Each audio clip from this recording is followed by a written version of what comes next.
아주 먼 옛날 조선의 남해안 끝자락 푸른 바다에 둘러싸인 한적한 섬마을에 서하라는 여인이 살고 있었습니다. 그녀는 맑고 고운 용모를 지녔으나 가세가 기울어 하루하루를 힘겹게 살아가는 가난한 선비의 딸이었습니다. 그러던 어느 날 서하에게 혼담이 들어왔는데 상대는 바로 그 지역에서 가장 명망 높은 세도가인 박대감 댁의 장남이었습니다. 하지만 그 혼사는 기쁨보다는 슬픔에 가까웠으니 박대감의 장남은 오랜 병환으로 곧 세상을 떠날 몸이었기 때문입니다.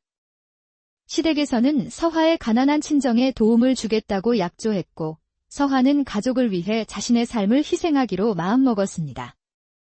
혼례를 치르고 한 달도 채 되지 않아 남편은 세상을 떠났고 꽃다운 나이의 서하는 첫날 밤도 치르지 못한 채 청산과부가 되었습니다.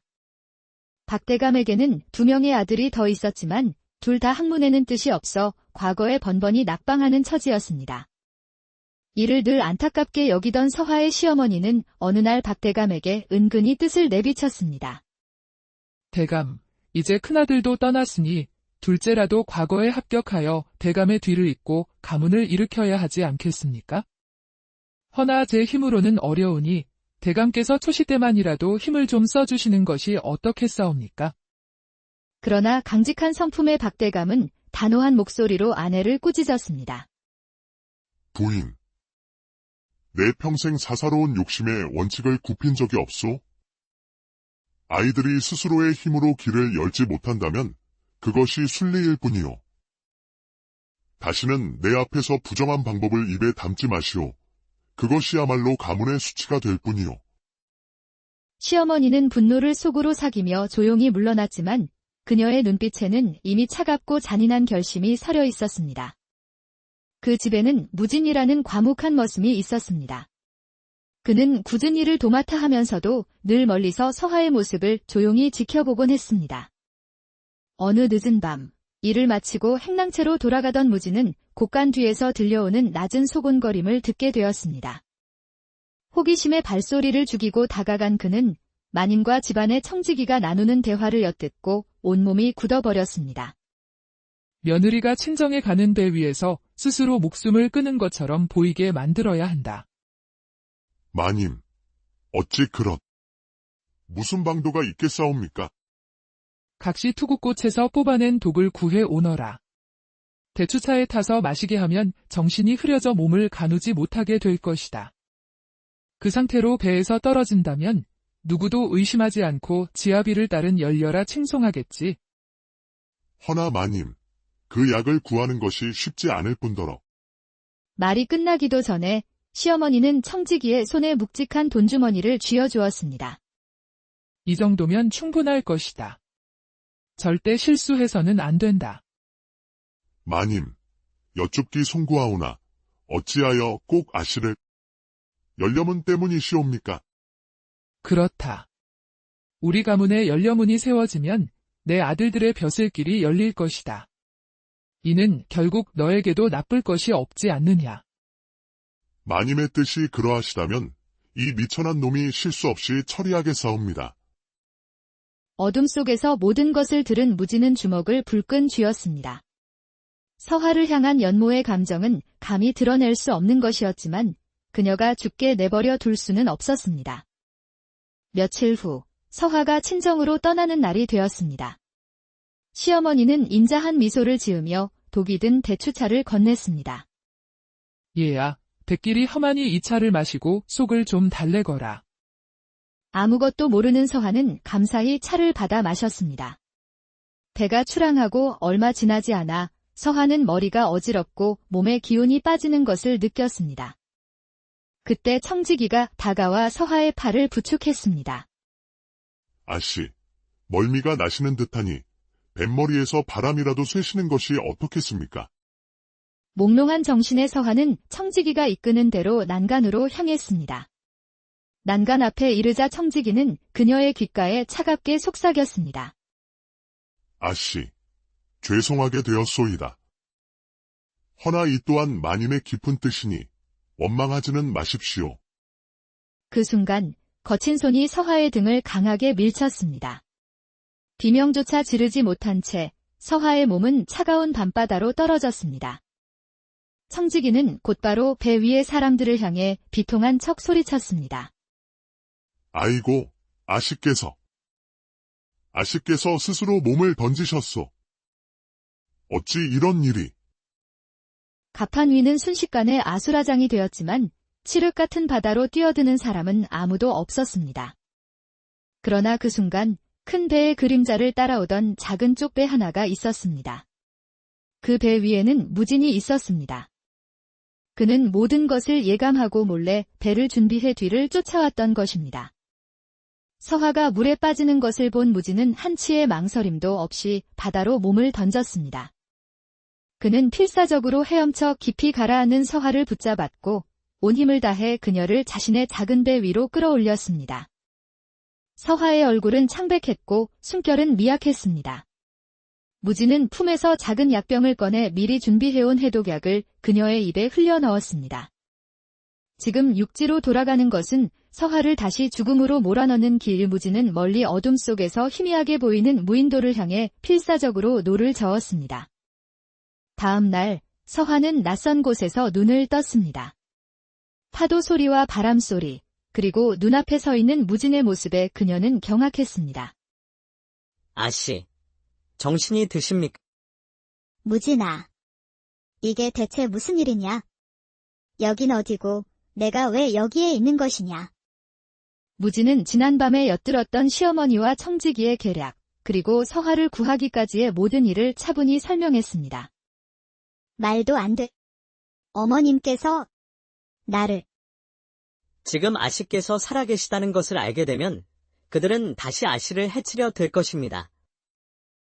그래서 당분간은 이곳의 몸을 피하셔야 합니다. 그럼 너도 이곳에 함께 남겠다는 말이냐? 그렇습니다. 이제부터는 제가 아씨를 지키겠습니다. 무인도에서의 삶은 척박했습니다. 양반가의 규수였던 서화는 아무것도 할 수 없었지만 무진은 달랐습니다. 그는 능숙하게 나뭇가지를 엮어 비바람을 막을 움막을 짓고 숲에서 열매를 따고 바다에서 물고기를 잡아왔습니다. 서화의 눈에 무진은 더 이상 낮은 신분의 머슴이 아니었습니다. 그는 자신을 지켜주고 살게 해주는 유일한 사람이었습니다. 서화는 튼튼한 움막에서 지냈지만 무진은 해변가의 바람이 들이치는 작은 동굴에서 지냈습니다. 어느 날 하늘이 뚫린 듯 거센 비바람이 몰아쳤습니다. 서화는 추위에 떨고 있을 무진이 걱정되어 그의 동굴로 향했습니다. 아니나 다를까 무진은 비에 흠뻑 젖은 채 동굴 구석에 웅크리고 있었습니다.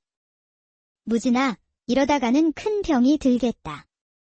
어서 움막으로 들어오너라. 아씨, 괜찮습니다. 저는 이런 추위는 익숙합니다. 어서 돌아가십시오. 이곳에서는 우리 둘뿐이다. 비가 이렇게 퍼붓는데 어찌 너를 혼자 이리 추운 곳에 둔단 말이냐? 아씨, 반상의 법도가 있는데 제가 어찌... 그리도 신분이 중요하더냐? 그깟 반상의 법도가 지금 이 순간 이곳에서 무슨 소용이 있단 말이냐? 어서 들라. 무진은 더 이상 거절하지 못하고 서화를 따라 움막으로 들어갔습니다.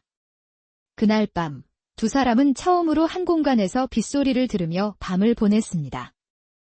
시간이 흘러 무인도에서의 세 번째 해가 저물어 가던 어느 날 밤, 두 사람은 모닥불 앞에 앉아 이야기를 나누고 있었습니다. 어릴 적엔 참 소소한 것들이 행복이었는데 바닷가에서 조개를 줍던 때가 그립구나. 아씨께서는 그리운 시절이 많으시겠지요. 저에게는 다만 소중한 기억이 있을 뿐입니다. 소중한 기억이라니? 아씨를 처음 뵈었던 날, 그리고 지난 3년간 아씨와 함께한 모든 순간들이 제게는 그 어떤 기억보다 귀하고 소중했습니다. 서화의 눈동자가 흔들렸습니다. 무진은 시선을 피하지 않고 말을 이었습니다. 저는 머슴일 뿐이라 감히 입 밖으로 내서는 안 될 마음이었으나 그 마음은 그저 바라만 본다고 해서 사라지는 것이 아니었습니다. 서화는 숨을 삼켰습니다. 그의 고백의 가슴 한편에서 조용히 피어오르던 감정이 또렷하게 모습을 드러냈습니다. 서화는 용기를 내어 무진의 손을 잡았습니다. 무진아. 나는 잘 모르겠다. 하지만 이상하리만치 너와 함께 있으면 가슴이 두근거리는구나. 아씨, 그 순간 무진은 조심스럽게 서화의 손을 감싸쥐고 그녀를 자신의 품으로 끌어당겼습니다. 서화도 더는 피하지 않고 그의 품에 조용히 안겼습니다. 그날 밤, 두 사람은 마침내 서로의 마음을 확인하고 온전한 하나가 되었습니다.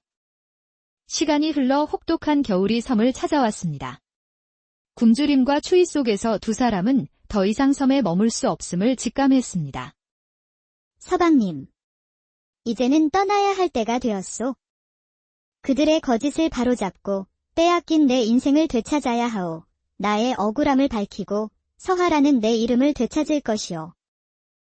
위험할 것이오. 그들이 다시 당신을 해치려 들 수도 있어. 이제는 피하지 않겠소? 서방님과 함께라면 두렵지 않소. 그렇다면 제가 함께하겠소.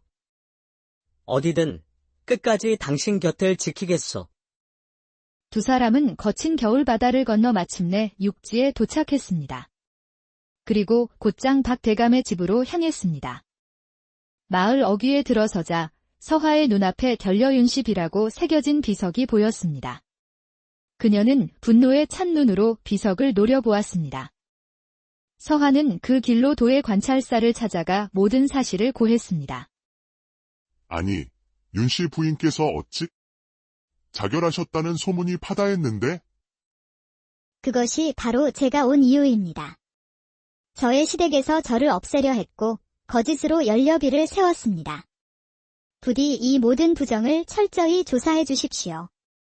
과거 박대감과 인연이 깊었던 관찰사는 난처해하며 이 사실을 몰래 박대감에게 알렸습니다. 그러나 박대감은 예상과 달리 크게 호통을 쳤습니다. 감사 대상에게 미리 조사할 내용을 알리는 법이 어디 있단 말이오. 내 집안에서 벌어진 일일수록 더욱 철저하고 공정하게 조사해야 하오.